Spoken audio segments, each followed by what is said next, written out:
Happy New Year to one and all. I apologize for the technical difficulties. Still a lot of things about Google Hangout apparently that have to be figured out here. It's been kind of an annus horribilis for this planet. And we have a very interesting show for you tonight. Before I introduce our guest, Xander Dal Riata, I want to thank all of our translators around the world for all of their hard work in the past year, especially the remarkable students at London Metropolitan University. I want to thank the board of directors. I want to thank John B. Wells and the people at Caravan to Midnight, who we have began to work with on building a unique source of news and information. And I want to thank all of our readers. You make this possible, and I appreciate all of your efforts on behalf of the American people. I've got a few things to say about our shameless mainstream media before I begin. These are money-making enterprises with parent companies that have national security state, big pharma, big energy interests. Unfortunately, informing the public is not high on their list of priorities. One should need no better proof than the outright media malfeasance that has gone on since 9/11. Our national security state has co-opted much of what we call mainstream. The public needs to take this very deeply to heart. Otherwise, we're all signing off on a well-thought-out brainwashing campaign.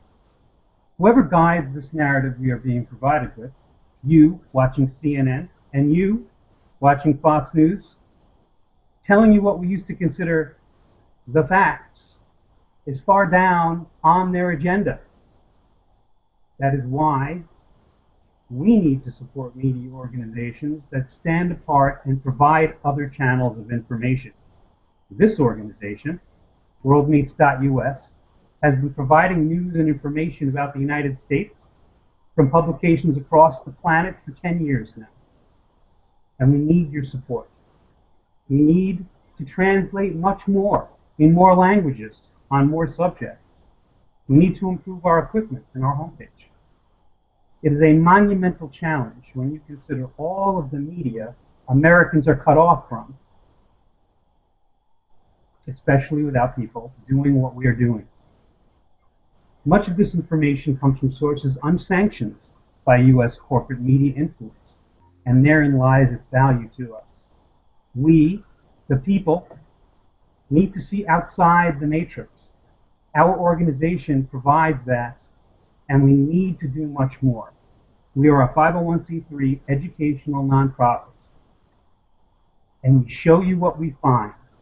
Very often what the other side's narrative on a particular issue of controversy, which you will almost never encounter on CNN, NBC, or the rest. The Ukraine crisis springs to mind, and we're going to go into that in a few minutes. Please make a tax-deductible donation in all the usual ways on the worldmeets.us homepage. We are going to try and cover a lot of ground today.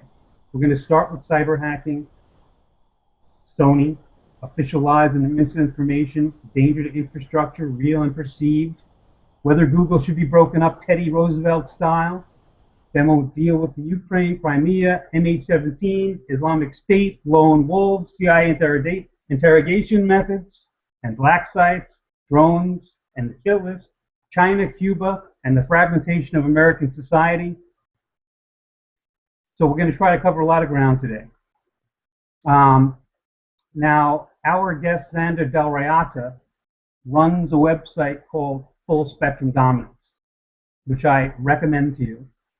It provides news and information about cybersecurity, global affairs, history, and what Xander is able to come up with is absolutely astonishing. And he, too, could use support. That's Full Spectrum Dominance. Now, I got a little discombobulated because in preparing to do this Google Hangout, for some reason or another, the necessary start button did not appear. So this is going to be a little more improvised than I might have hoped for. because I got a little distracted before putting off my finishing touches on things. So I'm going to bring on our guest, Xander Dal Riata. Xander, are you there? I am, Will. Thanks for having me back on the program. Xander, it's so great to have you on, man, and thanks for making the time. I know how busy it is this time of year. Xander, let's just in general, I mean, in my view, it was kind of a dismal year, like an annus horribilis for much of the world. How would you characterize this last year? Well, yeah, you're right. You're right. The economy is continuing to implode, regardless of what the filth and the corporate media says, as you just discussed in your opening statements. The situation in the Middle East continues to deteriorate, regardless of the filth and the corporate media telling you otherwise. The subterfuge continues to escalate. The damage control that the federal agencies are trying to carry out in regards to the Snowden leaks, the WikiLeaks files, and other whistleblowers that are out there currently that many Americans don't even know about yet. The news has not reached. Xander, let me stop you there for a second, because what the hell, what the hell is going on with this hacking, this, let me put things in context a little bit, okay? We just went through 2 years where our intelligence officials and many senior officials were caught flat out lying over and over and over again. So here we have a situation where Sony was hacked. You know, that went on for a couple of weeks. Then the FBI and the Obama administration came out and blamed the hacking on North Korea. And now, this is like, I guess it's been about a week already. Now you and I have been posting content from around the world saying there's no way it was North Korea. Now today, we see, you sent me a link earlier, and I've seen that as well, that now the FBI is considering how there might be alternative explanations. Now why would these fools ruin their reputation again this way by claiming it was North Korea when it's so patently obvious that it isn't? Why? Well, Sun Tzu wrote in The Art of War that all war is deception. And the first chapter of The Art of War is called The Laying of Plans. The war is not necessarily between nations, but the war is between the internationalist cabal against the human species. And the ultimate weapon used in this war is that of the devil, which is to convince you that he does not exist. So I'll say this with your question. If you really want to find out what supposedly happened, why not just go ask NSA, since they're spying on everyone? Wouldn't NSA be able to tell you what's happening in the inner workings of Sony Corporation based in Tokyo, Japan, which everyone just seems to not... This is what's so baffling, right? Because what does this do except give the national security state, the NSA, the Obama administration a black eye? What does it do other than that? I mean, it seems nonsensical to me why they would make this assertion, even when it was so obvious to so many people that it was probably an insider, probably somebody at Sony who was just simply angry for some reason, which seems to be the case. I don't get it. I just don't get it. I understand Sun Tzu and The Art of War, and maybe there's some kind of thing going on beneath the surface. But let me go through some of the headlines from the last year that I know you were covering and we covered, and going back to a year ago. John McCain called for a wholesale house cleaning at the NSA, and he demanded the resignation of Keith Alexander. Yeah. That obviously hasn't happened. James Sensenbrenner, one of the principal authors of the Patriot Act, said the NSA surveillance had gone too far, and he disagreed with how the Patriot Act that he wrote was interpreted by the intelligence services. As far as I know, So far, nothing has been changed. Nothing. No, no, of course not. I would recommend for your readers and listeners to go on YouTube and search for the latest Howard Stern interview on his show of James Franco and Seth Rogen from a couple weeks ago discussing this hack. And at the beginning of the interview, of course, it's Howard Stern's show, so they have a lot of satire and current events humor. But even those guys were saying how they don't even believe that it was North Korea. And let's just talk about for a few minutes here about you have North Korea, which is a failed state and only exists currently as an unresolved entity left over at the Korean War. We're still in a state of war with North Korea. People don't know their history. Okay, Right, they're armistice technically. Right. So China likes to have their little attack dog. So they're used as this whipping boy by Western media, by Western corporations. It's just very very very very very very very very very very Right. mean to have a movie about such a topic and then play off of their comical threats that they make in reality. So you would agree with that, because the North Koreans were accusing the United States of actually being behind the making of the movie and what it's about. Well, sure. So you would agree with that? Well, you see, here's the thing. Just because someone's an evil dictator or part of an evil regime doesn't mean that everything they're saying is propaganda. Because, I mean, everyone's got skeletons in their closet. Everyone thinks in the West, who is not a deep thinker, that, oh, America can do no wrong, Europe can do no wrong, whatever. That's crazy. Just like how people in the Middle East feel they can do no wrong, they're only right. Or, Russia thinks that they're only right. Everyone's wrong. But then again, in other ways, everyone's right. See, that's the thing. You got to spend the time, like you and I do, researching this stuff and waiting to share information when it has matured more so that you can separate the half-truths from the almost truths to this, like, the blatantly ridiculous. And I guess it worked out pretty well for the movie studio and them fellas to get that, quote, free publicity, kind of, sort of. Yeah, well, certainly the interview's getting a lot more attention than it might ordinarily have gotten.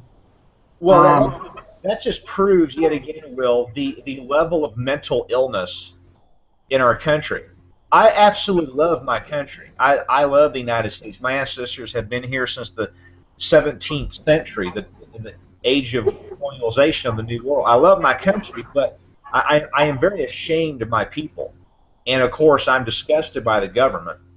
And it's just a breakdown of morals and ethics. And you see, now that information travels so quickly across the world, you really don't have time to kind of analyze things and get it into context. It's just total bombardment. It's information overload. That's what's happening. It really is. I tell you, Xander, I mean, it's like a marathon the last couple of months. I got completely exhausted the last few months. It was overwhelming.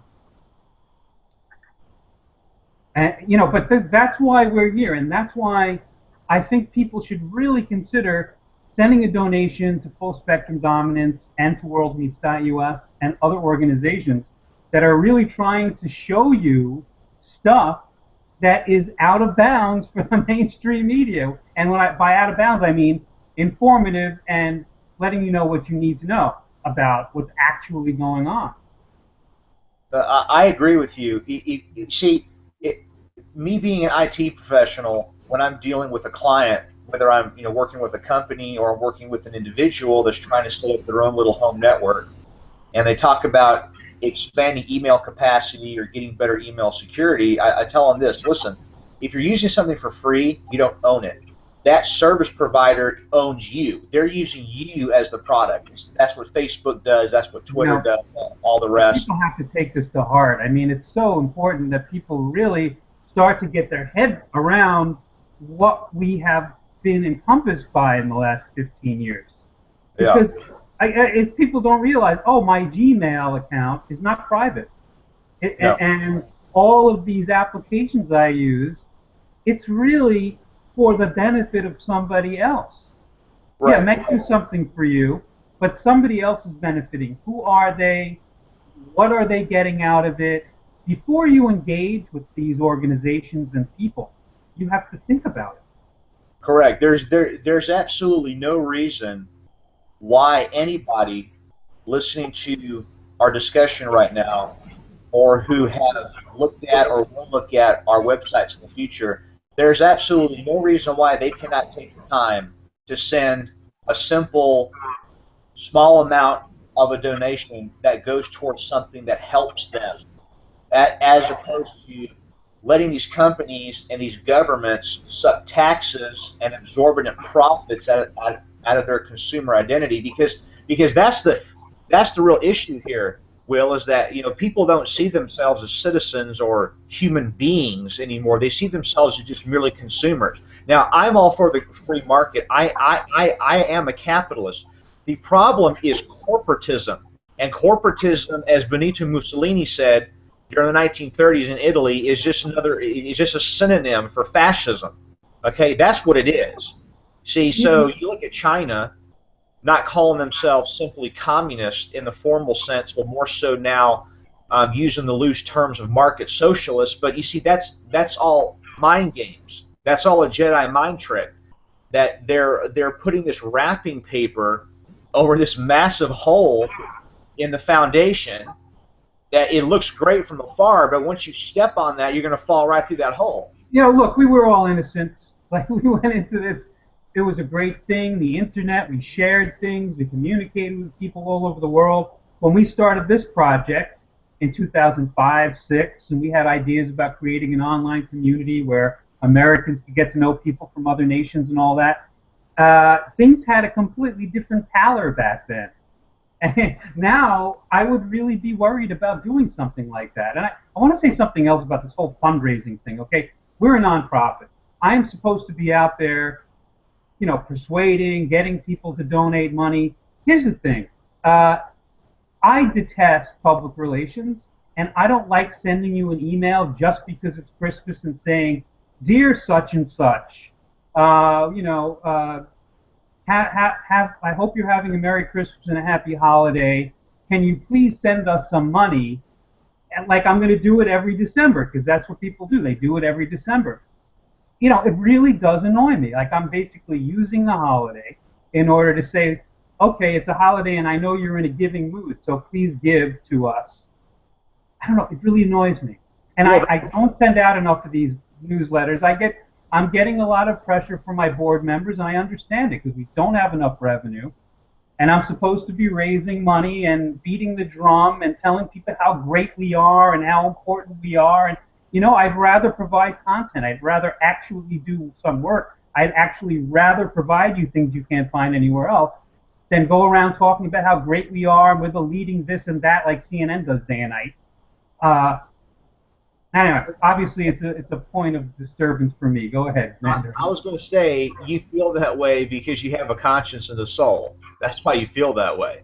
I mean, I've said this a few times in interviews over the years, and speaking conventions and things, about how, one of my first business school courses way back when, the professor says to us, "Well, don't write this down because it's off the record, but here's the secret of making money." And everyone's thinking, okay, here's the big thing. Well, he just came out and said, it's easy to make money when you're willing and know how to exploit stupid people. Well, that's the same thing that the healthcare guy said, pretty much. Oh, well, the funny thing about that guy is he was telling the truth. Look, man, I want to get back on track here, because we got so many issues to cover, and I know we've gotten lost in the weeds a little bit on this whole issue, and kind of gave me an opportunity to say that, to people. I believe in what we're doing. I've been working on this project for 8 or 9 years. I know you've been at it for almost as long, Xander, and you provide incredible public service every single day. I think these are organizations you should feel good about supporting. I really do. I don't, I know there are many worthy causes out there, but right now on the media landscape, you, John Q. Public, you need people like me and Xander out there doing this. Um, okay, let's get back on track here because I want to get into a couple more of these headlines from the last year about the NSA, about the mass surveillance. We had a story that Canada had given permission to the NSA to spy on the G20 when the G20 was in Canada. Brief blip, blip on the news cycle there. NSA tracking 5 billion cell phone locations worldwide every day. Went by, quick, over, nobody remembers it. NSA intercepts PC deliveries, installs backdoors. This was from Der Spiegel last year. They're talking about intercepting boxes, opening the box, putting malware in, closing the box, and sending it to the recipients. You want to know why? If people want to know why our internet and companies and Cisco have lost orders, it ain't no mystery. Yeah, well, I want to add something to that. About 4 years ago, when the news broke out of Russian Federation, I had it up on FSD, that the Russian, their like internal customs type division, like how we have the custom agency here in the States, well, their version of that intercepted thousands of imported appliances from China into the Russian Federation that were all they all had listening devices installed in them. We're Right. talking like electronic coffee cup things and like toasters, and that was all from China. So the Chinese Communist government was having their massive manufacturing industry make the product, immediately send it to avenues that were under the control of the Chinese military. Those things were added onto them, and then they export them internationally. So again, it's not just America doing. Absolutely. I'm not meaning to single it out. It's just that what the NSA has done, and much of what it is doing, in my opinion and in the opinion of millions of people, is unconstitutional and Right. violates the Bill of Rights. Right. As far as being, a spy organization, we know it's a spy organization, but again, you can't separate what the NSA is doing from how people view American corporations, especially after they were caught cooperating with mass surveillance, which means compromising the interests of their foreign customers. People are not blind to this. They're going to, okay, is my data safe with Google or Microsoft? If they answer no, they'll find an alternative. Right. So, American foreign policy, the NSA's policies, have damaged badly one of America's only growing sectors, as far as I can see. One of its biggest growing sectors. Anyway, let's go through a couple more. I'm sure we'll find something more to talk about. We posted a story from Die Zeit, which I found very compelling. NSA blackmail of Obama himself, not far-fetched. Now, I mean, if you put yourself in the position, if you imagine the position of the President of the United States, I think just to be president is quite a compromising position to be in. Oh, I wouldn't be in that position. No way. I mean, if you're the President of the United States, can you really tell the truth about all this? I just don't see how you could. On many issues, probably. Here's a couple more. So we have the Merkel thing. That was a big blow up. To be honest, I think that the big issue was the surveillance of millions of Germans, innocent Germans. I mean, the surveillance of a head of state didn't really surprise me at all. I mean, how did you take all that? FSD readers would know a couple of months ago, FSD featured the breaking news from foreign papers in Canada, the United States, Great Britain, France. They broke the news about how the German government and their Foreign Intelligence Service, which is a version of their kind of, MI5 and MI6 from Great Britain, it was leaked that Germany says there's a loophole in their law that allows them to keep total tabs on their citizens outside the borders of Germany, but they're not supposed to do that inside Germany. Okay, well, I think that's kind of a contradiction, maybe, right? Well, there was another story also that said that the Germans, there's a loophole in German law that allows them to use data collected about Germans from another intelligence gathering organization, i.e. NSA. Mm-hmm. So they can't collect it themselves, but they can get it from somebody else who's collected it. Well, I have a question. I have a question. What do you think about this? If they can use NSA on their people overseas, then if Germany's supposed to be having sanctions against Russian Federation, are they using FSB? Are they using Russian intelligence on their people overseas? Here's the crazy thing about all this, Xander, is that as far as I understand it, most lawmakers in most of these countries, they don't know anything about the agreements that the intelligence services have with other intelligence services. So all these things never ever come up on the legislative agenda, or hardly ever. So I mean, it's like talk about secret government, talk about how there is a level of government going on. I mean, people used to think you were crazy, MK Ultra, this, that, and the other thing. Okay, but there really, obviously, without any question, is a layer here that is beyond public purview.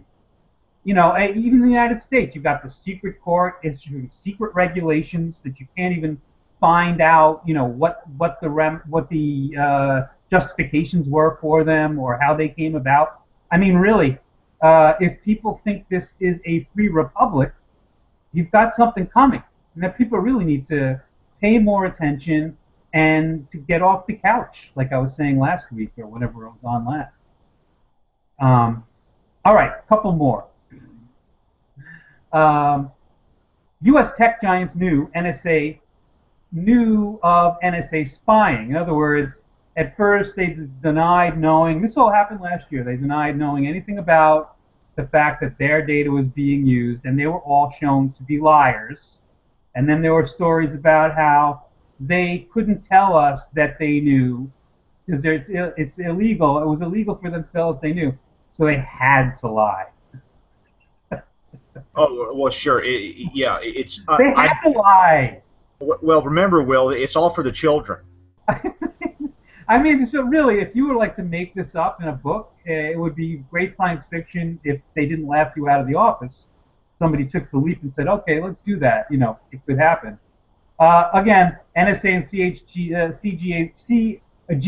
GCHQ, the British equivalent, target leaky phone apps like Angry Birds Maps and others to scoop up user data.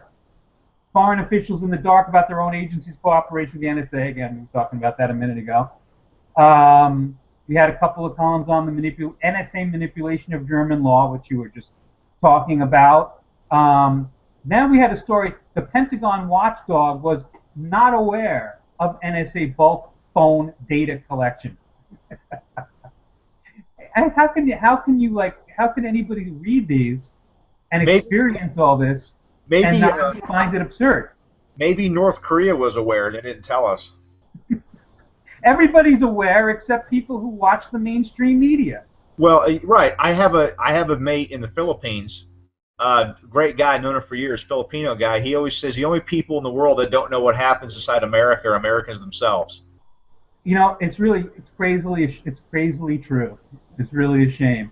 Let's not forget, we had James Clapper asserting before the Senate Intelligence Committee that no, millions of Americans are not being spied upon. And then 24 hours later, being forced to admit they are because of the Snowden documents. Amazing. This is a man who deserves to be in prison. Well, it was quite a sight when Clapper was discussing a couple of years ago about the greatest military threat to the United States, and he didn't say the COINTELPRO narrative of guys with beards in caves. Instead, he says that the greatest military threat to the United States is China and Russia allied in a nuclear first strike. And all like the warmongers just, oh, I can't believe you'd say something like that. We're supposed to be afraid of people in pajamas with flip flops. No, wrong. But yeah, I mean, they're all corrupt. I mean, it's like anything that you see these people saying. First of all, how do you know an intelligence official is lying? His lips are moving, okay? You can't believe anything these people say. I'm sorry. It's nothing against intelligence officials. I'm sure there are very nice intelligence officials out there, but you can't believe anything they're saying to the public. Absolutely not. It's either meant to distract you or mislead you about what's really going on. That's their job. There's no question about it. I mean, and here's another thing, Xander, I really wanted to get your take on. So there have been a couple of stories about this, how the NSA targets the privacy conscious.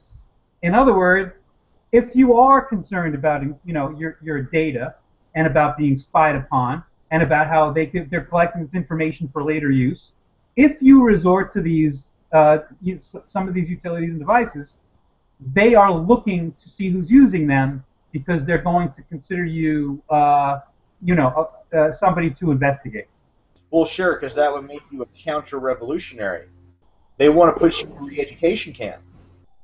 How dare you speak up for your human rights? Well, I mean, this is what's going on, and this is what Edward Snowden has been saying publicly for a long time. All of these methods of encryption, all of these methods that give us a little, some privacy, have to be universal, so that they can't look for a needle in a haystack person who's using this technology. Right? Yeah, it needs to be everyone being a needle. So this is something that really has got to be a big push for, because there's been no reform. Our lawmakers feel impervious to you, my friends, to your concerns and to your outrage, and they have to be convinced that you're going to vote them out. Seriously. I'll say this: the only lawmaker that I acknowledge and recognize as my creator. All the rest of them are nothing more than servants. We're going to finish on a spiritual note. I want to get back to all that. You began talking about Satan and these other things. And I want to get, we'll finish off with talking about that. Here's something that I found amazing. That the Bundestag, the German legislature, has a committee that's investigating the NSA surveillance in Germany. And we had a story that said that they blast music during their meetings just to be safe. Yeah, totally. Why not? I mean, we're talking about one of the most developed countries in the world now. And their committee of inquiry has to meet in a room with music playing. I mean, it's seriously. Well, the West is so lazy and fat and dumb at this point that it's actually safer to use clipboards and file cabinets than it is. I know, but the thing is, Xander, you can't communicate. Even first of all, we had news reports last year of how even if you write a letter on paper and sending it through the post office, an unprecedented number of letters had been intercepted by the intelligence services last year. So even there, you're not safe in terms of being completely safe from monitoring or recording of what you did or didn't do for later use. Everyone needs to write a letter saying that they are the almighty master of everything in government, and then kind of wait to see if any guys in black suits show up at their house and get them on video. And you see, like, that's the thing. If people are worried about physical reprisals, tyrannical government, these internet tools that the establishment utilizes to control us, these same tools enable us, free humanity, to have countermeasures. So you can actually have a little bit of knowledge concerning the latest tech on the market. You can use that to record events and upload them live, stream them live, straight up to the internet. Yeah, absolutely. There are tools, and again, as far as surveillance, it seems that we need to have this stuff universalized to be really completely or much more secure than we are now. Look, man, there's one other thing I want to we could spend all day talking about hacking and cybersecurity. I want to get to Russia. There's a bunch of other things. But in terms of the Sony hack, now the Sony hack was extraordinary because, in part, data was destroyed and stolen. But here's what the intelligence services are saying now, and this is the first reason I was suspicious was that it would tend to make you agree that, oh, we have this terrible danger, oh, we have to, fund more surveillance and more NSA because now infrastructure is vulnerable. Now, there is some truth to this, right? It's not just some kind of a way to get us to back more funding for the intelligence services, is it? That's how stupid the central planners are, in that they connect power grids, medical service installations, telecom. They connect all these things, even food processing. They connect these things to a centralized grid. It's insanity. Xander, what is the upshot of it? I mean, why do they do that? Is there a practical or operational benefit to doing that? Or is it just some other reason? In some circumstances on a smaller scale, but it all boils down to the manipulation of money. Is that you have these no big contracts, all this pork spending in Congress on one end, and then you have networks of business associates out in the private sector on another end, basically throwing out BS to all of their customers or like affiliate partners, trying to sell them things that they don't need, and it just piles on over time, and it has a snowball effect. It's like when I'm working on a server, sometimes you go into a server room that's been active for many, many, many years, and it hasn't been kept up properly, and you see wires all over the place connected into things that you don't know where they're connected. It's a total disaster. So that's what's happening to the global economy. There's news on FSD right now about a bit of malware, a viral worm that's shown in the database of one of the South Korean nuclear power plants. And Xander, I just want to be clear, but you're saying very specifically that this kind of interlinking of, food processing and water plants and nuclear power stations and all these things that are accessible through the internet and capable of being destroyed, this was not really for practical purposes. It actually had some other kind of more nefarious reasons. In some circumstances, yes. In most circumstances, it's just total negligence of systems as they grow over time. I really do think it's similar to what happens to the general public when it comes to data. Is that we kind of found ourselves in the situation and like, oh my God, look at how vulnerable we are. So you would agree there is a significant vulnerability here, in that, say, somebody, instead of hacking Sony, could hack an airliner or something and make it crash. There was a Chinese guy on the internet a day before this supposed aircraft went missing over the waters of Southeast Asia. Some no one knows who he is. Supposedly he's being questioned by the fuzz in China. He made a comment on the internet saying that there's going to be an airline that's going to be hacked shortly, and a day later it happens in Indonesia. That's not smart. That's not smart, having all these things integrated. we need to have more disconnected analog systems. That's people always look at military equipment in some regards. When you look at nuclear forces, whether they be tactical nuclear forces or strategic nuclear forces, a lot of that technology is very old.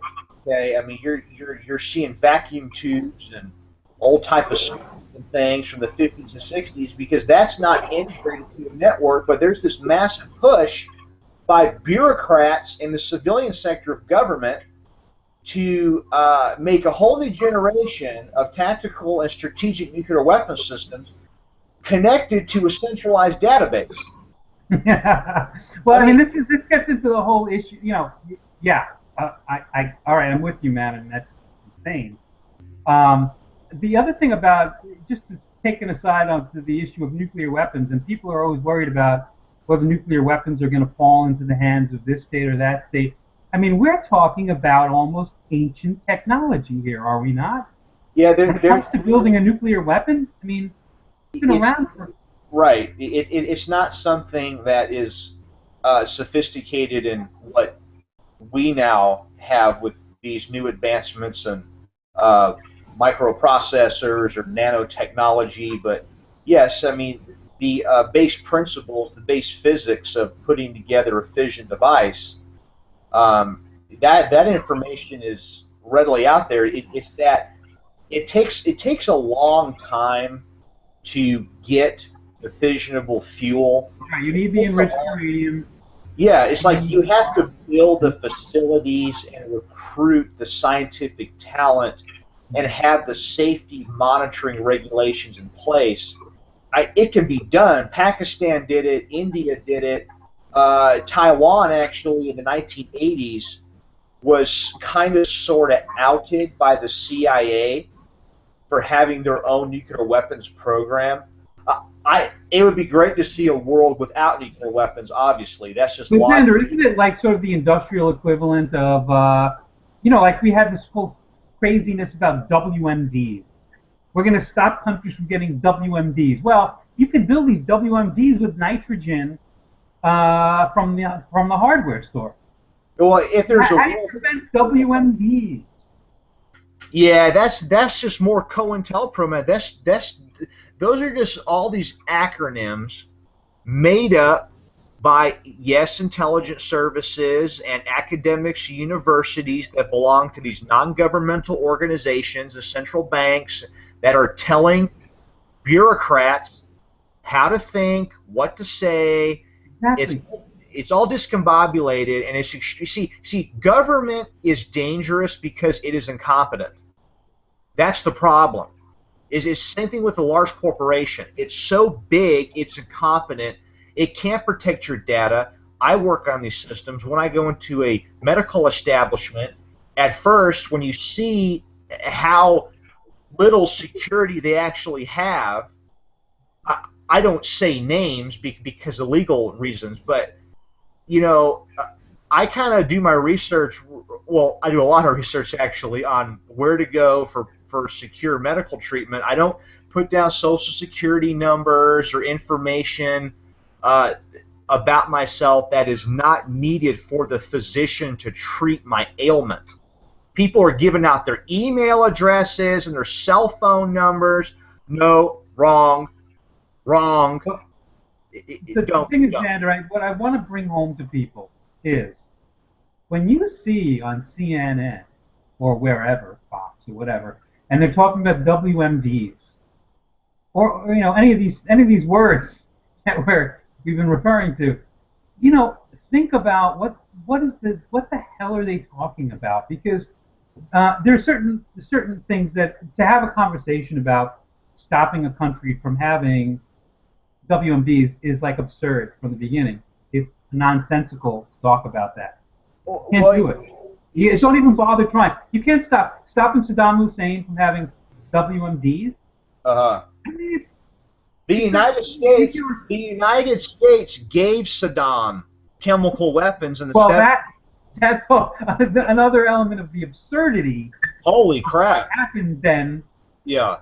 And you got even how many years has that picture of Donald Rumsfeld been floating around with him shaking hands with Saddam Hussein, if not the video clip. Or Brzezinski palling around with the Yeah. Mujahideen in Pakistan, Afghanistan. We created Al Qaeda. We wanted Yeah. to get rid of the Iranian regime. We helped Saddam for years and years. Yeah. Some of the most horrifying military action in the modern era was done. Over 1 million soldiers died in the Iran-Iraq War. I know. And you know, people maybe forgot, but I mean that was a horrifying war. I mean, people were incinerated, electrocuted. They actually put electrical wires under water so that the Iranians were attacking. They were all electrocuted and things like that. Mm-hmm. I mean, stuff that you've never heard about. And to say nothing of the gassing, we know about the gassing, and we helped him acquire that gas. So, anyway. Well, there were some Army Rangers from the Second Iraq War, my generation, when I was in the service. There were some Army Rangers after the war, many years, that came out and they were talking about how, there were chemical warheads in Iraq, but we were ordered by SOCOM, the Special Operations Command, which was taking orders from CIA to escort chemical warheads out of Iraq into Syria. And you start thinking about it, okay, why are you putting warheads in Syria? And then all of a sudden, NATO stirs up all this chaos to overthrow Assad, and Assad is the only guy that was holding the country together and protecting Christians and everything. And they put in they put in these Mujahideen type guys, the same type of guys that were sent into the Balkans to attack the Serbs, and the same guys that overthrew Gaddafi and murdered Gaddafi. And you hear about this so-called gassing of these people last year by Assad, and you know how the emperor in the Ivory House in D.C. was discussing on the international stage, well, I'm drawing a red line, and you don't cross that red line because of chemical weapons, and nothing happens as far as at that time with the bombing of Syria. So it's quite simple. The United States, behind the scenes, as well as the British are major culprits of these incidents globally. They have been for a very long time. The British Empire still exists, just in a different. Well, I mean, this whole thing. Here's another thing. I want you to make a forecast about cyber in the next year in a second. But here's the thing about foreign policy in 2014. Everybody looks like an idiot. Everybody has. I mean, nobody has. The foreign policy of the United States is literally a joke. And I don't know if the foreign policy of any other countries involved with what's going on in Iraq and Syria are any less of a joke. This whole thing with Assad, as bad as he is as a leader, I mean, the idea of toppling another dictator in the Middle East after Gaddafi, after Saddam, look at what happened. Look at the consequences. You want to do that again in Syria? I don't understand how any sane person can even suggest that.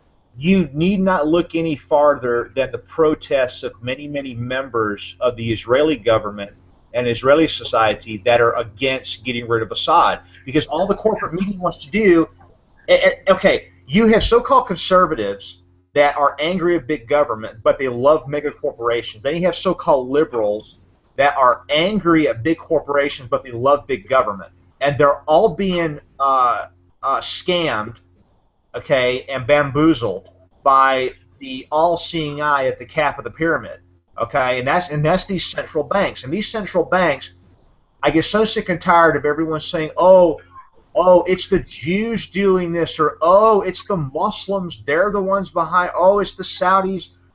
Oh, it's China. No, everyone is trying to outdo each other. And there's collateral damage, and there's innocent bystanders that are getting stuck in the middle of firefights. And it's the money wars, man. It's these financial wars. It's these currency wars. That's where the real action is at. There's a reason why I've been an affiliate of so many great gold and silver brokerage firms around the world for a long time, and I have lots of readers of FSD, lots of customers, because people that see the currency war and that figure out what the central banks actually are, when they look at the real terrorism that is the IMF, that is the World Trade Organization, that is the World Bank, okay, when they see that, they're like, hey, I can't save the world. I can try to prepare the best I can to survive the collapse of the world. The Earth is always going to be here, as it has been here for a long time. I get really skeptical about these do-gooders that mean well. About, hey, you know, man, we need more of a global treaty for this, a global treaty for that, and all these countries, they break the treaties, they take all the money, they run with it, they just spit in your face. It's just totally ridiculous, just totally unsustainable, and Xander, when you were talking in the beginning of the show, and you were talking about the cabal, you're talking about the big banks, the major banking institutions. That's what you're. Big international corporate conglomerate financial institutions that their board of directors are filled by evil bastards of all races and all religions, both sexes, all these different cultures. Everyone's getting screwed. It's feudalism, man. We're living. Well, I mean, when you talk about just our country, what we have here is we have a handful of special interests that are attached to the national security state that own the media organizations, MSNBC, NBC, CBS, the CNN, whatever. They are small appendages of these huge conglomerates that have no interest in informing you, as I've said many times before. You have lawmakers who are not even qualified to understand these issues, don't really have time to study up on them, and basically rely on what lobbyists tell them. Right? Right. So, I mean, there's no hope of these people ever getting a handle on what's going on, even if they were well-meaning people that weren't corrupt and co-opted by these special interests in the first place. Now, those special interests that I'm talking about that are essentially in control of the legislature and the media in this country, where do they fit into what you were just talking about? They fit in everywhere. That's the thing. So this is I want to kind of put the pieces together a little bit, because you're talking about a global phenomena. You know, we talk about the United States. World Meets Us is about showing Americans what the rest of the world thinks of the United States, but you're talking about a global phenomena where there are. You're talking about the banks, the major banking institutions, the global banking institutions. When you travel abroad, as you and I have many times, and you've looked at things from the outside in, and you start to learn about history, and you hear the tales of culture from others, and you look at your own heritage, it's all pretty much the same. There's this minor, how should we put it,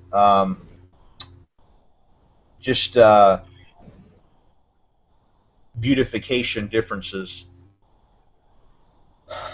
You mean like a kind of a papering over of them, or? Well, it's you mean beautifying them or making them more palatable? Well, it's very difficult to explain to people who haven't experienced international travel, and it's very difficult to explain to people that have not established very life-changing experiences and relationships with people abroad. You know, I have a very good friend from Israel, and he used to say to me that in Israel we're very small, so we have to go these other places to see things, to do things. He says America is very big. You want to go to the beach, you go to the beach. You want to go skiing, you go to mountains, you go skiing. Right. Everything is available to Americans and to the Canadians and the Australians on these large continents, very big countries where they want to go. And hey, that's really great. I want to be independent and self-sustainable. It's just that the technology has integrated the world in a manner to where if you're not communicating with your fellow man, then you're in for a rude awakening. Exactly. You know, and it's just, I mean, when I started this organization, I felt a sense of alarm, literally, because I don't think Americans have a handle on how people in other countries see the world and see us. And I felt it was kind of an emergency to provide that information. And, you know, that's why I appreciate everything that you do every day and why I see it as such a public service. Listen, Xander, I want to keep moving. What do you have any forecast for the world of cyber next year? What do you think is on the immediate horizon when it Yeah, comes to any of that? you talked about the weapons of mass destruction, and I talked about integration of networks into a central hive mind. Yeah. There you have it right there. Well, now we know, though, what's going to be done.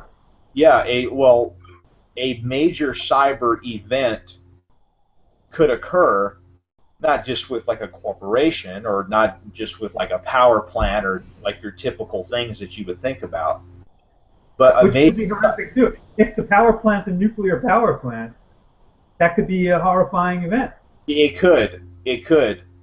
Um, the biggest concern I have with that is a simultaneous event in multiple locations, to where you have an event that requires the pooling of resources by multiple nations in a certain region of the world to contain a meltdown.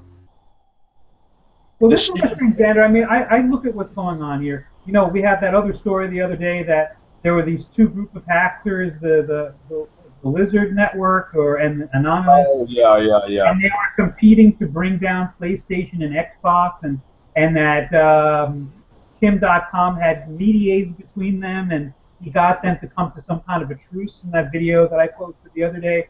I mean, these people apparently, what's stopping it? Why hasn't it happened, right?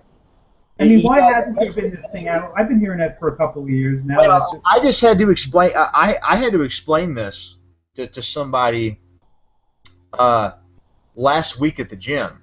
We were talking on our way out, and he was asking me all these questions about computer stuff and world affairs and everything, and I was letting them know that in a lot of cases, I want your listeners to try to wrap their minds around this. Are you ready? And in a lot of cases, the government goes on a recruiting spree annually, every so many years. They go on a recruiting spree, and they will observe independent software engineers and developers, all these prodigy geniuses when it comes to mathematics and computers. They will observe them from afar using the methods of industrial espionage manipulation. They will observe them. They will actually allow some of these guys or even gals, children are capable of doing these things now. They will allow them to experiment on their own. Of course, these In other words, they monitor their hacking attempts. and they will let them they will literally, the government, the military will literally allow them to do something that will harm people's lives, put their lives in danger, so that the government can see what they're able to do, go out and recruit them. That is not out of a movie script. That is declassified. But Xander, what I'm saying is that these kinds of attacks that would involve, you know, life and death on, you know, facilities that could explode, leak, whatever. How come none of those have been successfully attacked, as far as we know? I think there's two main reasons for that. Number one, nobody yet has the knowledge base accumulated with others in an all-star team that wants to attempt it. And number two, those that do have the resources and are part of an all-star team are actually working for the government and are controlled. And I was going to, here's another one. Maybe it has happened in some place or another, but it right, was blamed on something else or just completely hushed up. right. That's true. That's true. There, like a false flag doesn't have to be the bombing of a marketplace or like a building imploding. You know, it can be many different things. And one of my predictions for the new year is that you will see more and more software, open source software, being released onto the web that states to be in your best interest to use to improve your internet anonymity, your privacy, to improve your data security, when in fact it has a lot of backdoors programmed into it because the government is releasing this software, they're releasing these applications, knowing that, like you mentioned earlier in the interview, people are going to go after that stuff and make the effort to get back their privacy and to get back control over their data. That's one of my predictions is that Just to be clear, though, Xander, I just want to be clear so people understand. Now, open source is the best hope we have of having. I just want to finish. I understand what you're saying. It's the best hope that we have of having some kind of secure capacity to communicate, and that you have to be careful of where that open source software comes from. exactly. You actually have to have some degree of software developer skills and computer engineering skills to decipher the language code for that software. You have to look at it. You have to talk to and communicate with other like-minded people to share your findings. You have to vet it. You actually have to vet it for quite a while because Well, there's here's the thing, Xander. There will be open source software that is approved by. I'm trying to remember his name. He kind of created the open. Was it called the Mr. open source? Stallman. I mean, if it has his imprimatur, I think you could have confidence in what it is. Or I would say probably, I personally think Snowden's for real, and if he endorsed something, I would have some high level of confidence. Because again, like a lot of this stuff is very technical, and it's hard for people to understand, right? Yes, it is technical. It requires math skills. It requires a lot of patience. Of course, I have a knack for tech. I get along with technology, even the new technologies, which are being thrown at me faster and faster and faster. So I have to learn new systems all the time. It gets easier as you practice. And it's going to get easier, right? I mean, because this is going to it's got to become mainstream. If we have any hope of Anybody can having go out. privacy.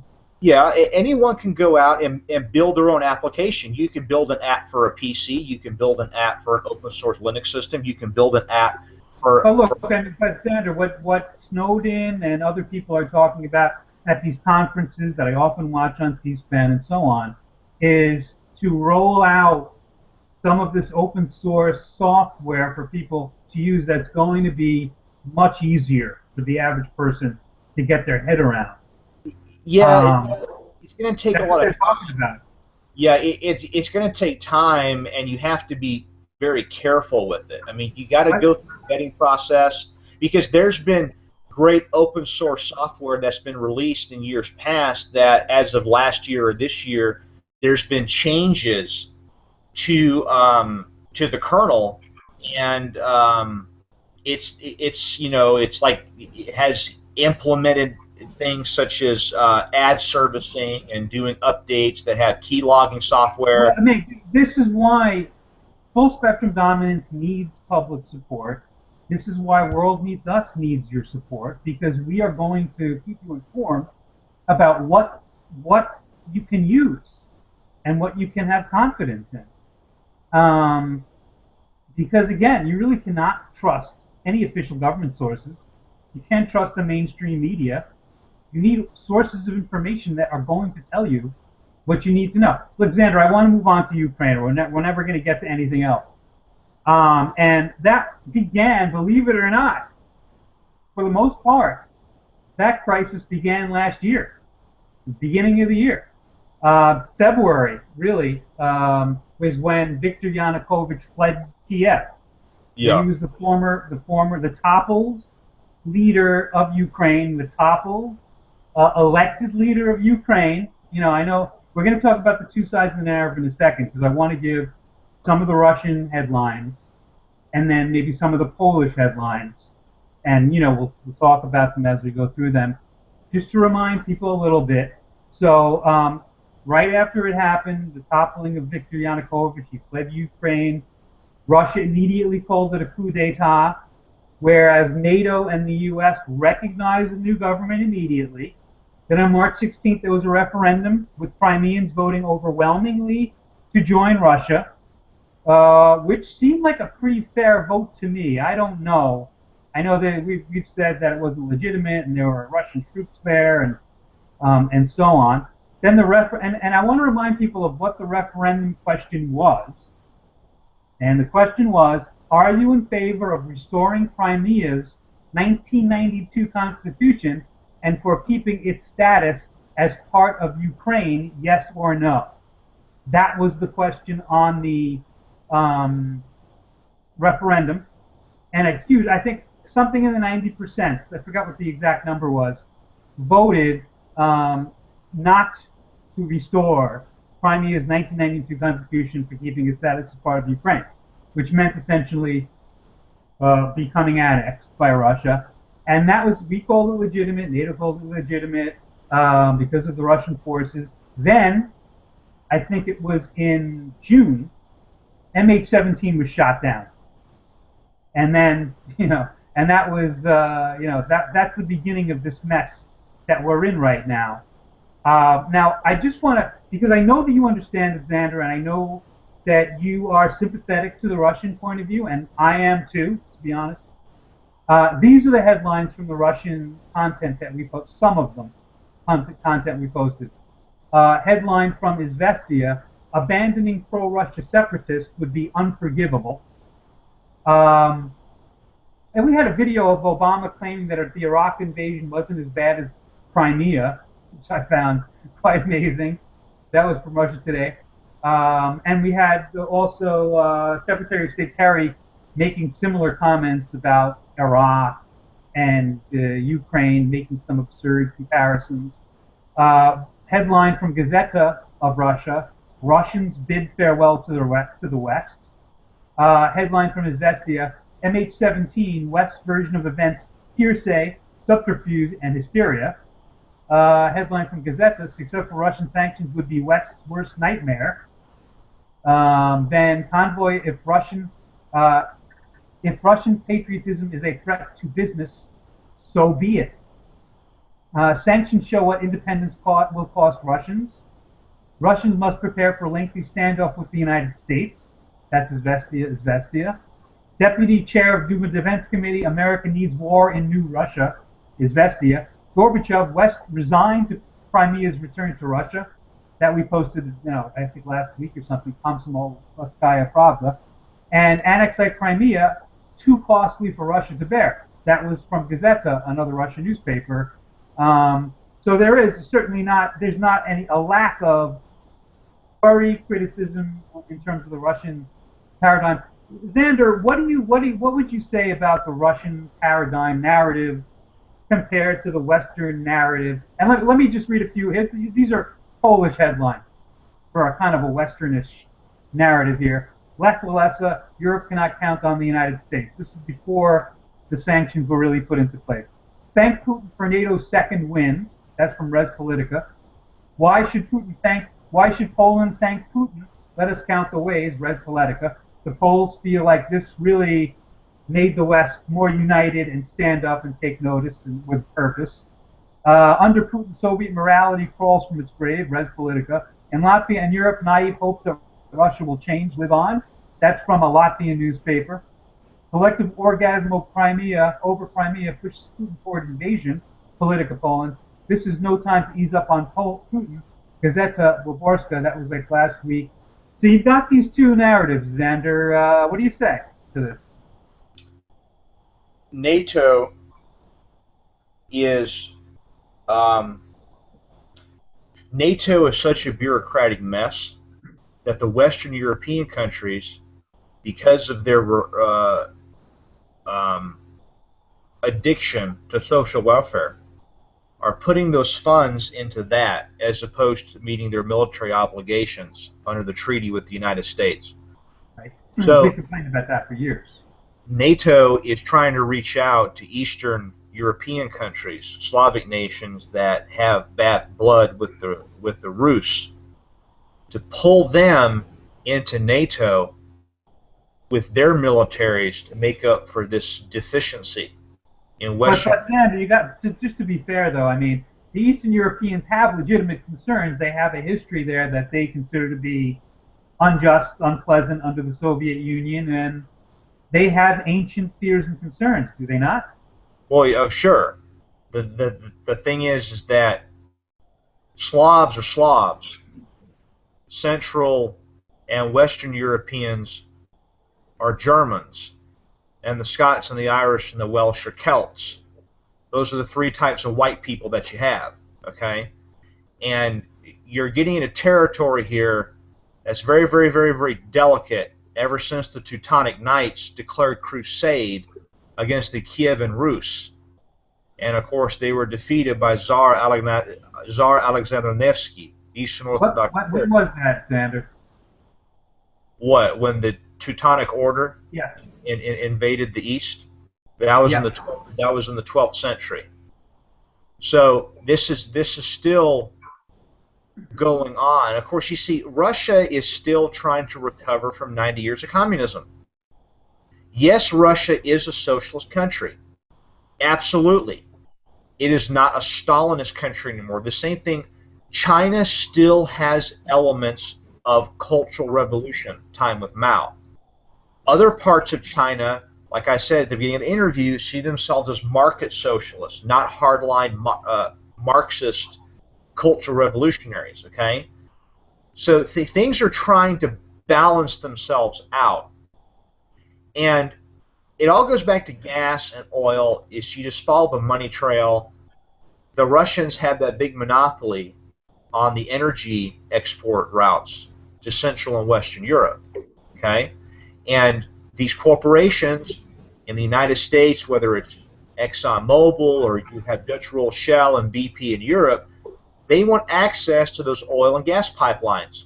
This is the major reason that NATO and the United States committed international crimes against the Serbian people by attacking and breaking up Yugoslavia with internal NGO operatives to take down the country, to break it up so that Yugoslavia... You see, under Marshal Tito, Yugoslavia had the fourth most powerful military in Europe. Okay, well, hold on a second. So you're introducing something that's pretty, I mean, for most people, probably novel. So, Yugoslavia, when was that? That was before the wall, right? That Yugoslavia came apart? Marshal Tito died in the late 70s or early 1980s, okay? And then he had a very, very weak government. But Yugoslavia, people maybe they don't remember, okay? Yugoslavia was always a notoriously hard place to keep together. And Tito was able to do it. Yeah. And I think a lot of people doubted when he died whether it would be kept together. Because it was such a hard place to keep together. You know? Tito was a Croat. He wasn't a Serb. Okay, so people always blame the Serbs for everything, but they don't look at all the other parties that were involved with that. But see, the United States and NATO getting involved in the affairs of Southern Slavs was about oil and gas pipelines. But hold on, Xander, because here's how I remember it.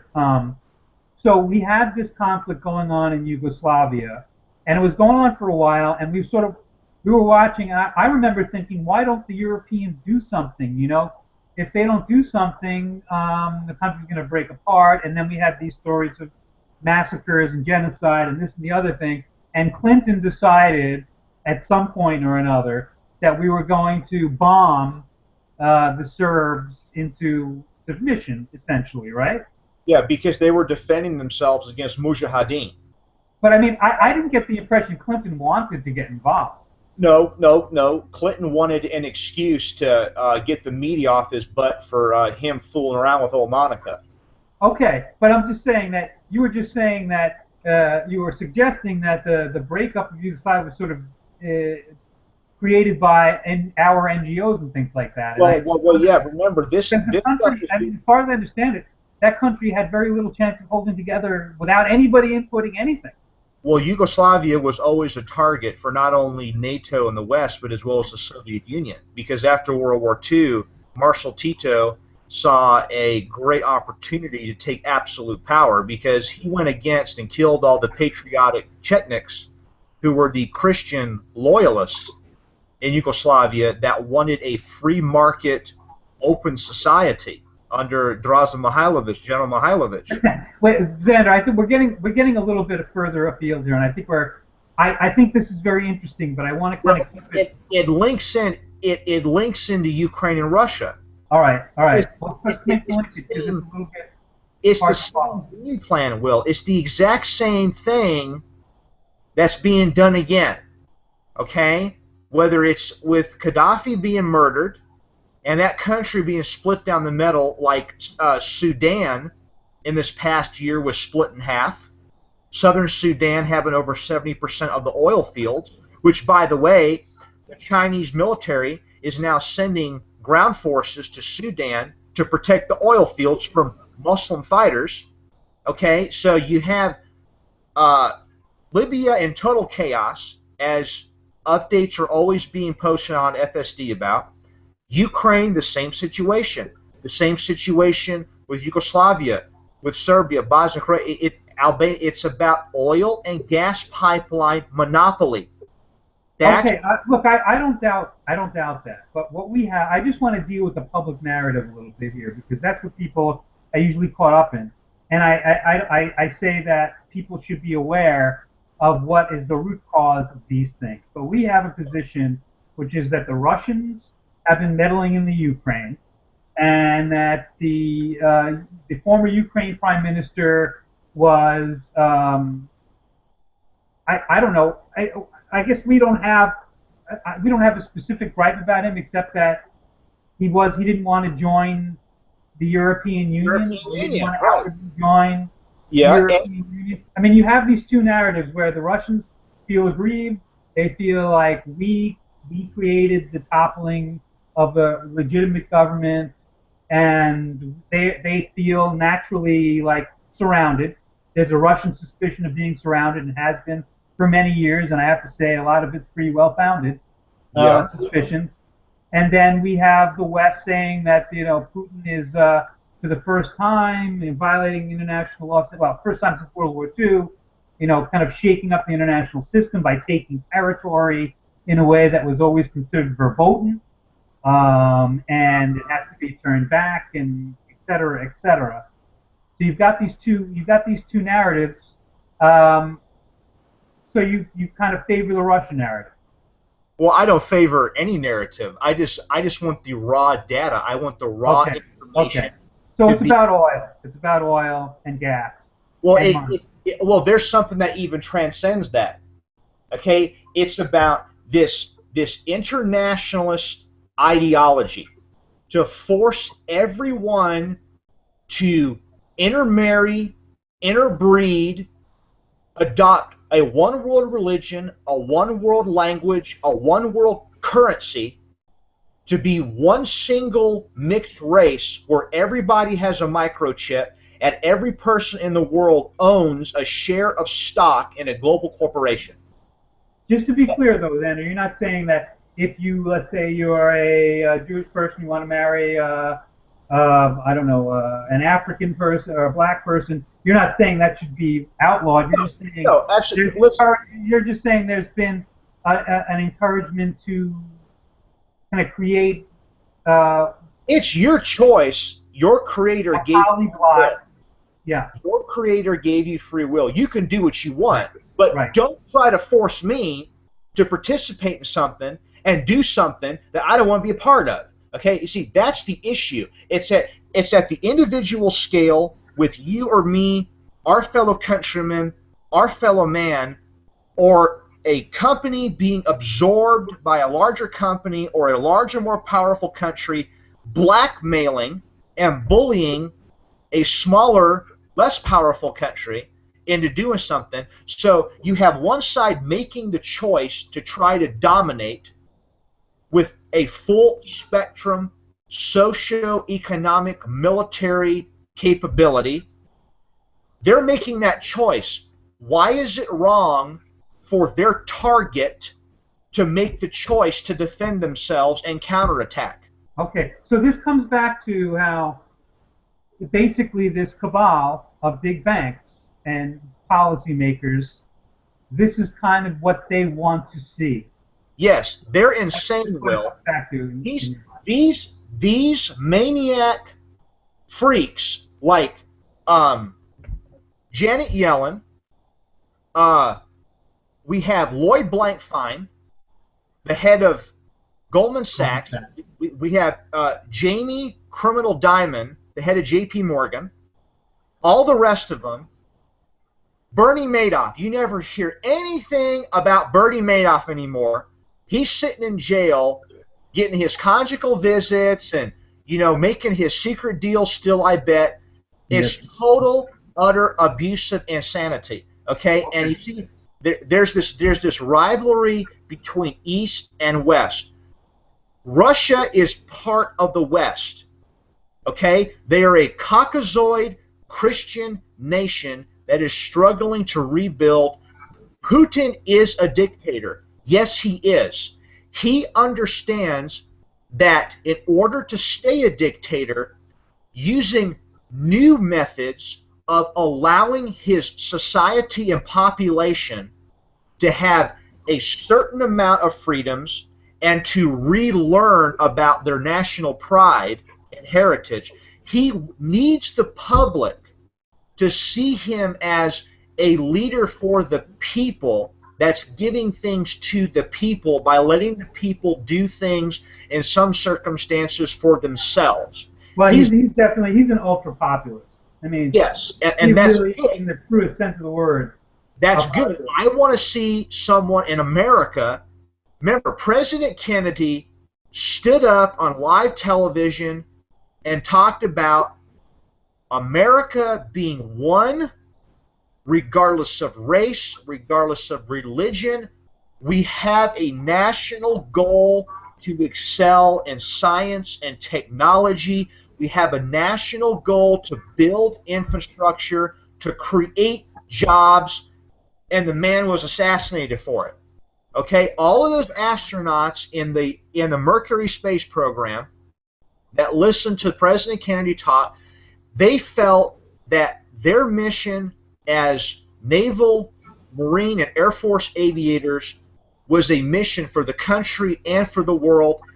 Well, when the Apollo astronauts went to the moon, okay, if you were a little kid in India, or you were a little kid even in Soviet Union, or in South Korea, or Brazil, or South Africa, or the United States, everyone thought that was the greatest thing that they've ever experienced, that they were alive for.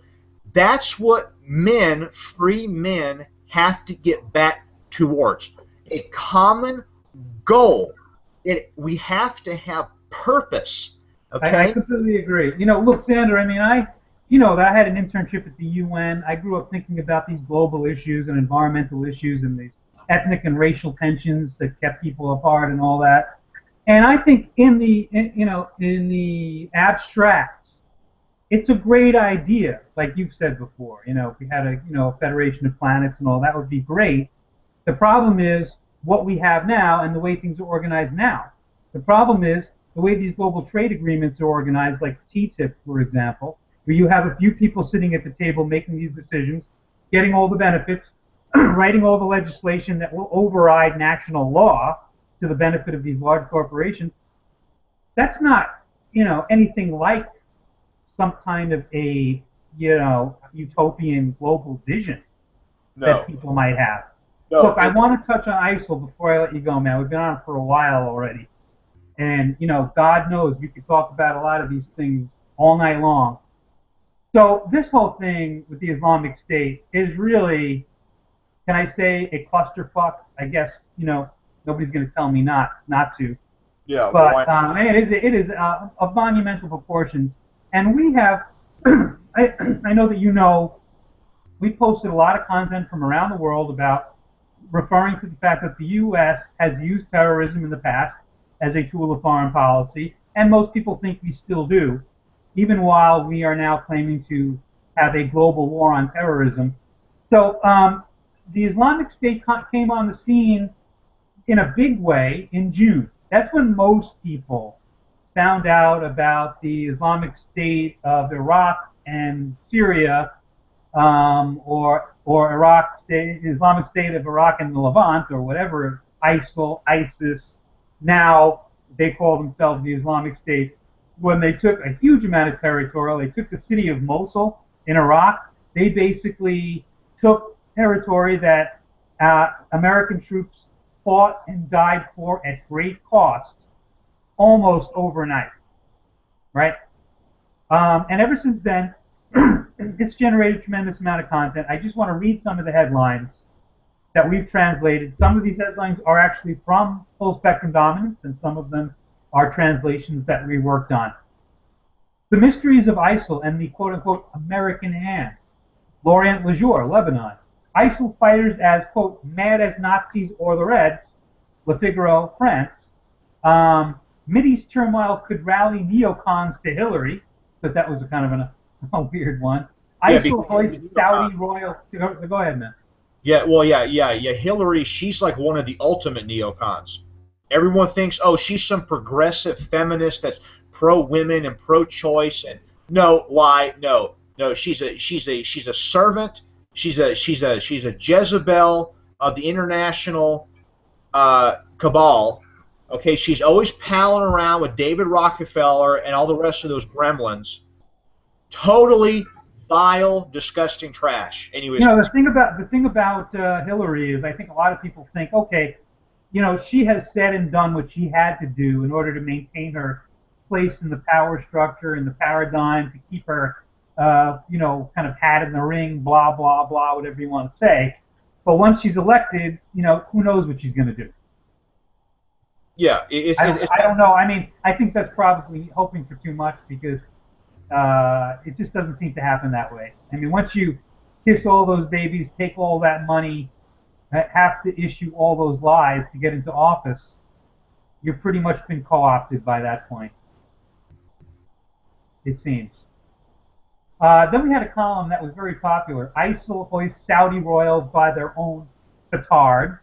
Again, of course, that's in reference to the fact that they have supported the people who created ISIL financially and in other ways for many years. ISIL, the latest disastrous tool of Western statecraft. That was an incredible column from Brazil, from Part of My Whore. Kind of walked you back through the history of Western support of terrorism and terrorists, starting with the British and their favoring of the Sunnis in Iraq over the huge population of Shiites. Obama coddles Assad to please Iran, endangering millions. America's justified intervention in Iraq, that's from O Globo, Brazil. France and the West must help Middle East choose life over death. Le Mans. ISIL talk of apocalyptic threat is simply childish. The face of Islamic State, West poised to join forces with President Assad. You see stuff like that all the time. And we don't see, I mean, who knows what the U.S. policy is towards Assad, I don't know. I could go on and on. There's a huge number of headlines that we posted last year and that you posted last year. Xander, I mean, unpack some of that. What do you think about ISIL in the next year? Where is this thing going? Well, talk to SOCOM. Talk to the SAS and the SBS, because that's who's running it. I mean, when I was in the service, I had two of my buddies were stationed in different locations. They observed, both of them, different occasions, MH-60 naval helicopters coming in, landing at the air base. A bunch of guys get off the helicopters dressed as Arab fighters, and is a bunch of SEALs.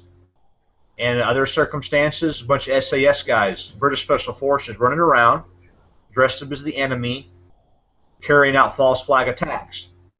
You want to look at the money. Where's the money coming from?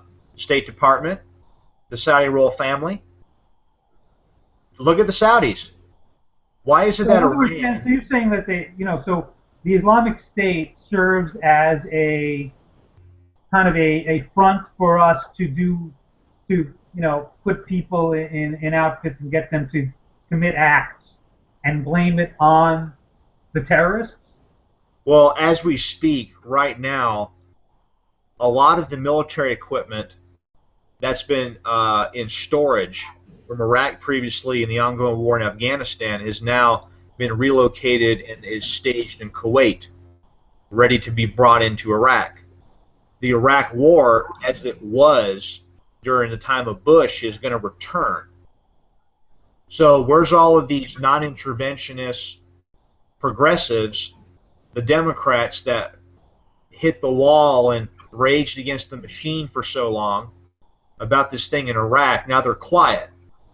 Exactly. I mean, there's so much hypocrisy. It's so outrageous. And from one administration to another, same exact things happen, different personality, different party. People have completely different reactions. Yeah, well, they have those reactions because they're mentally ill. That's what we see. Okay, I don't know what it is, but it's pretty annoying. But so Xander, you agree with the narrative. I mean, this is the prevalent narrative out there in the Middle East and in a lot of countries, that the U.S. and Britain and the West are using the terrorists as an arm, as a tool of their own foreign policy. Yes. And no matter what you hear in the media, that's really what's going on here. Yes, that is what's happening. You need your listeners need to make contacts over the internet with people that live in that part of the world, like I do. I talk to people that live in Lebanon, people live in Kuwait, Egypt, Israel. I talk to them. Even the word on the street in Israel is that a lot of Israelis know and understand that all these things happening around them, okay, have an ignition switch that's being conducted by the Turks, the Saudis. Iran is so caught up with trying to hold itself together. That regime spends most of its energy on controlling the country itself. That regime in Iran really doesn't have the resources to affect the dealings of other countries abroad as much as the Western corporate media says it does. Now, everyone would accuse you, being a deep thinker, of siding with despotic regimes, of siding with NGOs that are controlled by government agencies. That's not the case. We are about finding information and presenting that information unedited.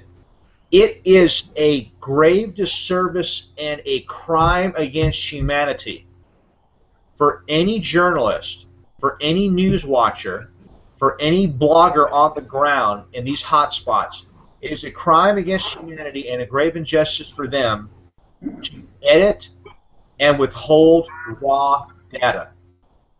The people need to see everything exposed for what it is. The devil's biggest trick is convincing you that he doesn't exist. And the devil uses two major weapons to control man. That is the manipulation of money and the promotion of sexual debauchery. If these Muslims in these fighter groups over there are supposed to be so pious, righteous, why are they bragging about sex, their sex trade, raping underage girls? You know, I hope any intelligent person, when they see people making such claims about themselves and their piety, know that is the sign that they are not pious and that they have no right to make any such claim. You know, Xander, when you talk about the devil and you talk about bloodlines and things, you know there are a lot of people who, their eyes glaze over when you broach those subjects because they seem to be at odds with the hardcore foreign policy facts or whatever we're talking about now. I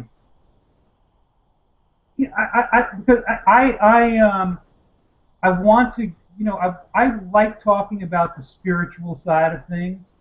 I believe there is a spiritual side of things.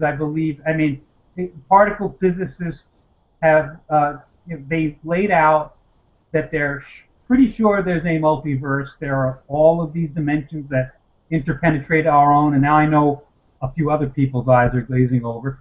But there is a lot going on here that we are not privy to because we're in these meat packets that are limited to 4 dimensions. And people have got to come to grips with that fact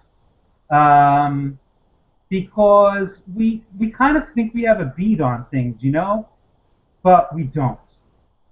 Unless we accept that we don't and we look at the world and we look at events from that vantage point, I think that we are looking at the world with hubris that will not allow us to understand what's happening.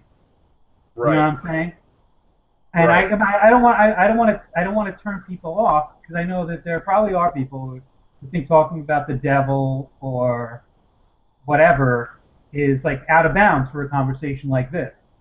And all I want to say is there is, religion and physics and religion and science, there's sort of a confluence going on there now. And it's that's a great subject for an entirely other show. We got to wrap things up, Xander. We've been on for a long time, and I love having you on. And there's a lot of other things to talk about. I know that you have a strong interest in the Scottish referendum last year, or I think you do, don't you? You had like a pretty strong interest in that for Scottish independence and UKIP and what's going on in Great Britain. Yes.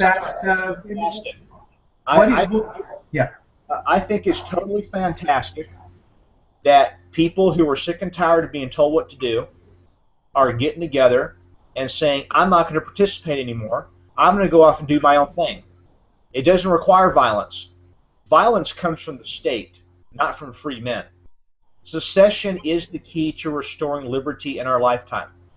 In order to fix the machine, you have to take the machine apart, clean it out, repair the broken components, reassemble it. Then it will work. Okay? I am pro-secessionist. I am pro-independence. I am pro-national and especially individual sovereignty. No one has authority over me but my Creator.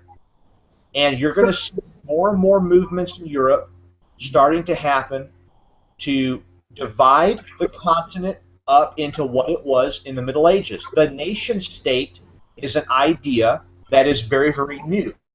It came out of the Napoleonic era wars. Okay? If I and other people like me in a majority do not want to be associated with a corrupt system or a group that is a liability to our survival and prosperity, we are going to start our own thing. If our opponents want to come and physically force us to remain in bondage as slaves, we are therefore endowed with inalienable rights to defend ourselves against the persecution.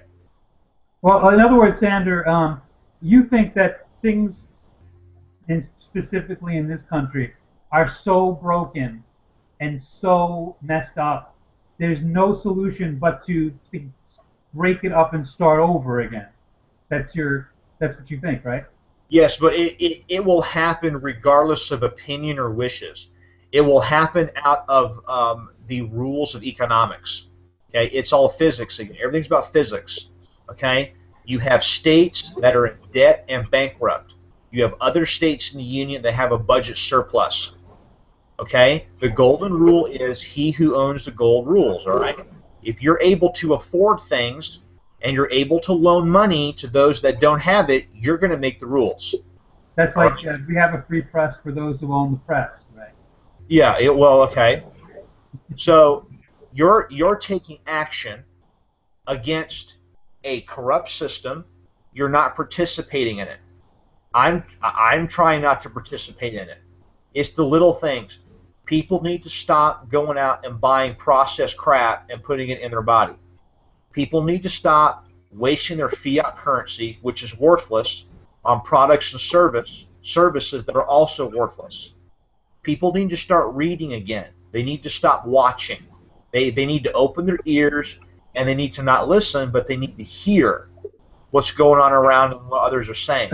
Of course, I wonder if it's going to happen, Xander. You know, I went to a party a couple of weeks ago, and everybody at the party is looking at their phones and iPads. It's like there's a party, but they're looking at these devices.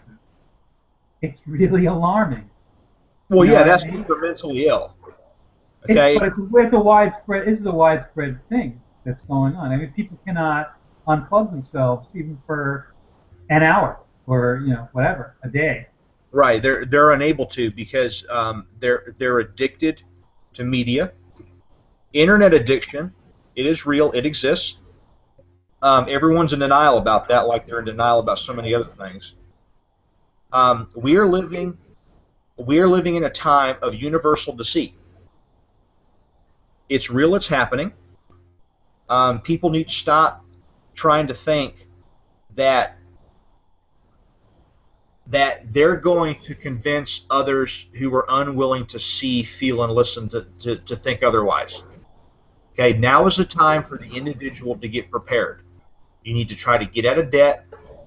You need to try to move someplace that is less populated. You need to move and be around those that understand how to get prepared, that are willing to help you get prepared. People need to look at this coming year, like any other new year, as a time for new experiences and new opportunities, but you have to make them. The thing is that a lot of people are not going to be able to do that. I mean, even if they think it's a good idea, a lot of people are just, they can't even get their head around leaving, not working where they are, or moving somewhere and finding another job, I mean, it's really a monumental thing for a lot of people to do, Well, we'll see how they feel when there's violence in the streets. More and more. You're just saying that's what you think people should do. I mean, that's the advice that you give. The advice for people is to do little things every single day to get prepared for what's coming in this century. Okay? I mean, there are people with small children now. And these small children now, in 40 years, 50 years, they're going to be living in a world that's just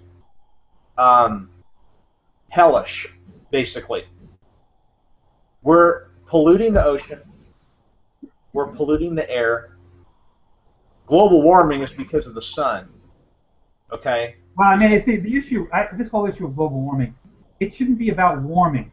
The issue is about unpredictable weather patterns because of increased heat in the atmosphere, wherever it's coming from. It doesn't matter where it's coming from. And it doesn't matter if man is behind it or not either.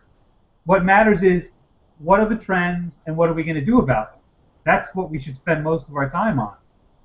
The United States cannot continue to feed the world and finance the world. All that money in the IMF comes from America. And then the IMF passes out that money to third world countries with these insane interest rates. It's usually... We're going to get into this whole other thing. But is that still as true as it once was? Because now China is the world's key creditor, and then you've got Japan also owns a huge amount of our debt, and a couple of other countries. I mean, there are other players now, though, right? I mean, it's not just American money, and that's part of why there's a diminishing amount of influence. Is it not?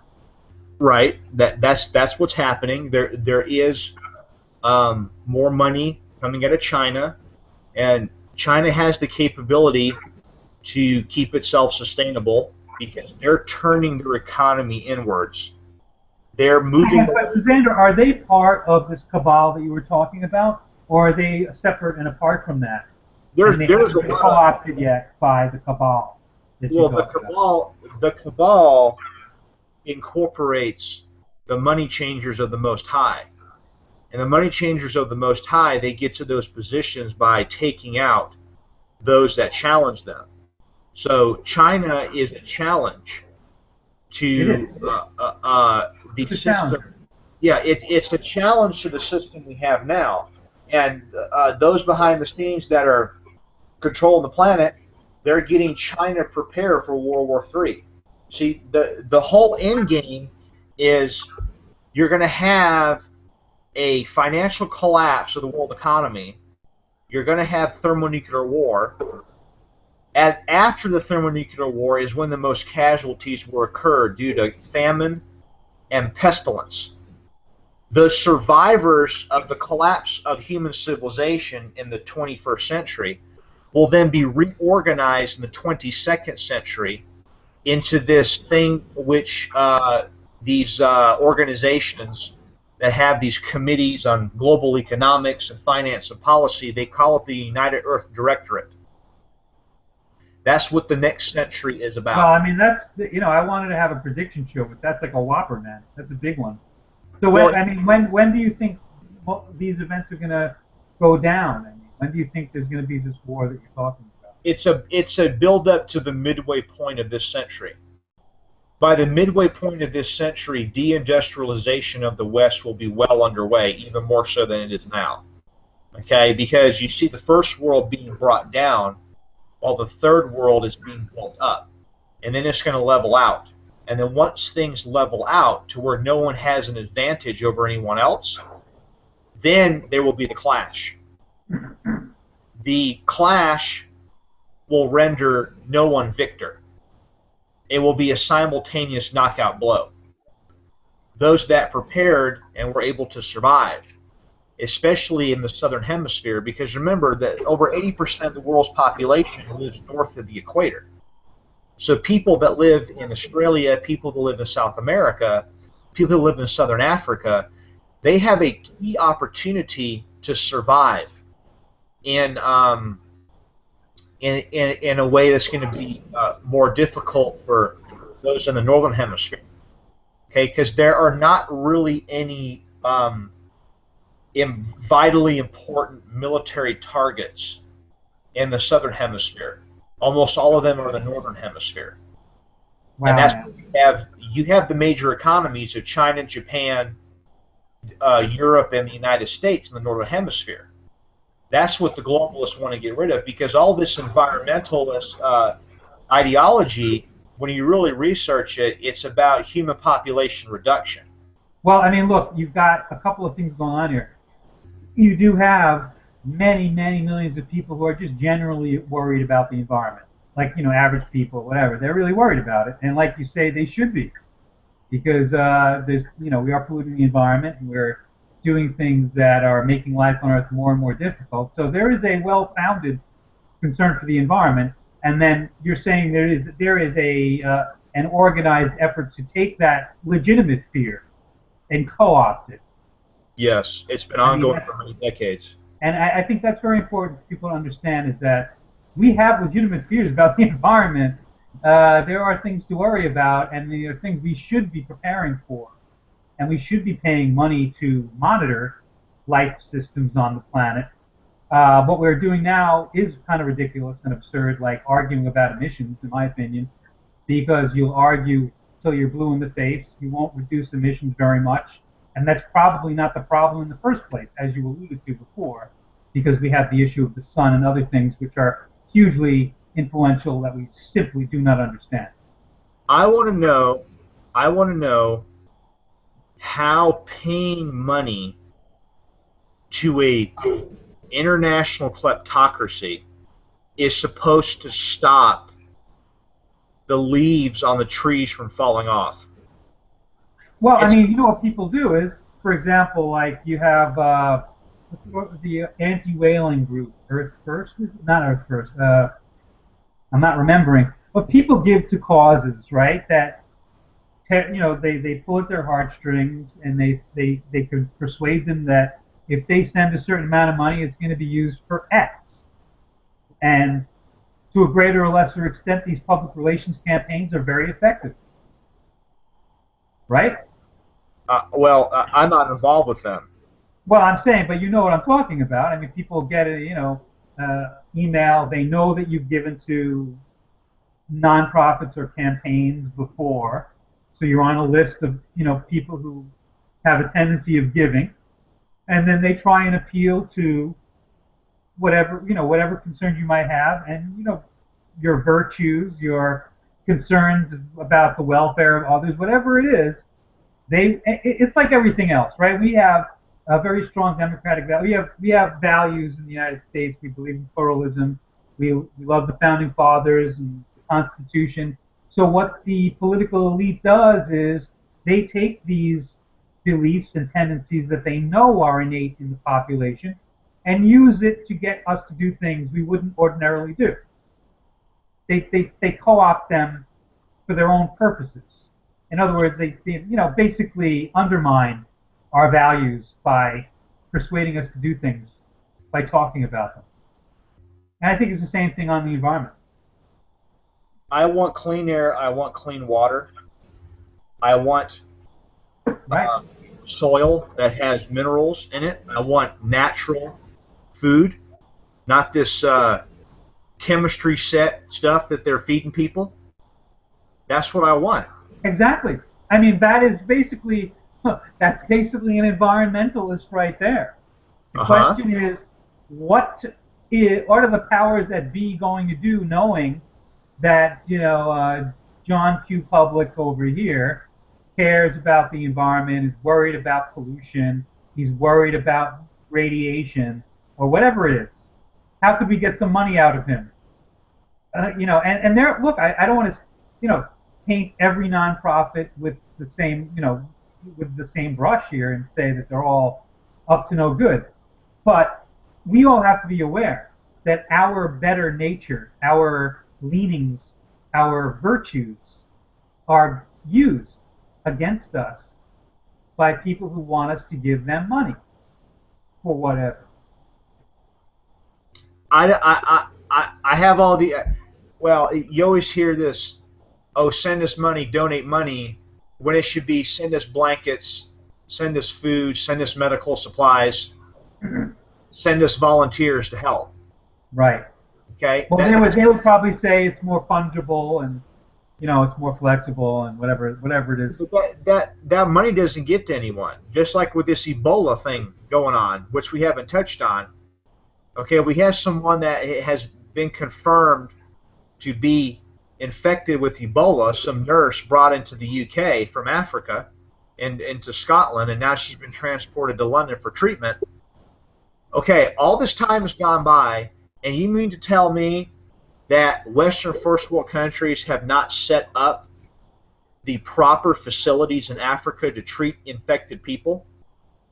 Stop bringing them in to the United States and Canada, Australia, New Zealand. Stop bringing them in to the European Union to put everyone else's life at risk. That's Well, wrong. Xander, but let's just for a second. We have to stop. We have to end the show.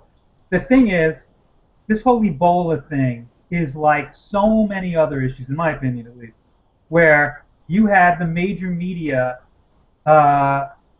frightening people to get them to watch, frightening people to get them to buy whatever is on their advertisements, whereas it really required a rational, calm discussion of what's going on and what should be done instead of what they provide, which is some kind of a like a carnival-like atmosphere that these news broadcasts provide. I mean, yeah, not touching on the merit of what you just said, but they know what people are afraid of, and they use it against them. They take that fear and they profit from it. And it seems to me Ebola, there's a lot of that going on. Yep, that's true. That's true. 2015, my ultimate prediction is that 2015 is going to be an even more turbulent year than this year. Um, I predict, I predict as well that you're going to see the continued manipulation of the precious metals market so that the super wealthy entities on the market continue to buy them up on the cheap.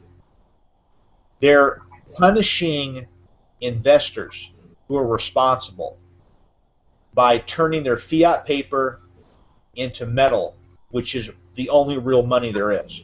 And you would say no matter what they do, you should probably hold on to your metal, right? You should hold on to your metal.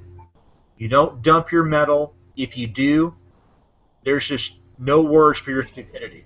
You'll regret it later, right? Yes, because the Chinese are not dumping their metal now, are they? No, they're buying more. Right. Same thing with Russia. Why is it that central banks, whether you believe it or not, central banks in Germany or the Netherlands are asking the United States to audit what gold is stored in our vaults and have that sent back to Europe, and it still hasn't happened? Okay? That's the thing. See, you have the big election coming up next month in Greece. Okay? And my prediction, another one for 2015, is that you're going to see more bank account controls like in Cyprus and Greece. If you have a large portion of your savings in a bank account, or you have a very large checking account balance, there are no words to describe how much therapy you need. And also, they've also slapped a lot of restrictions on transferring that money abroad. Yes. Transferring money abroad back to the U.S. That was a big thing last year, a big story last year. You probably remember these new rules about transferring money. People need to keep their attention on what's going on in Greece.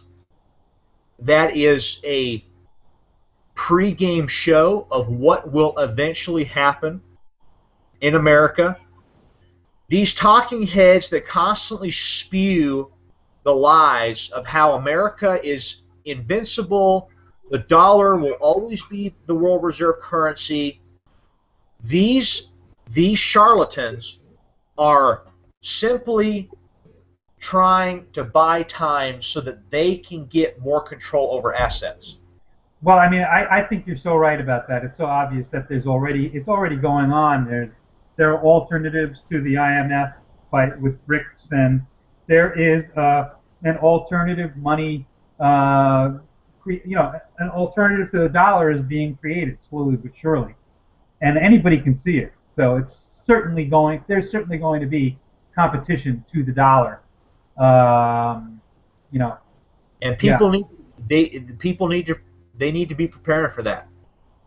Xander Dal Riata, man, I gotta go, man, and I want to thank you so much for being with us and spending the time with us, and I want to thank you for the public service that you provide and the amount of work that you do, and I suggest people check out Full Spectrum Dominance every day and help out Xander with a donation if you can. Xander, I wish you a very good 2015, and look forward to talking to you again. Well, you too, my friend, and anybody can email me at inquiry@full-spectrum-dominance.com if they have questions about IT-related things, internet security, cyber privacy issues, protection. So yeah, stop by FSD full-spectrum-dominance.com, and I will see you in 2015. Looking forward to it. Take care. Thank you, Xander. Have a wonderful New Year. Talk to you soon. Ladies and gentlemen,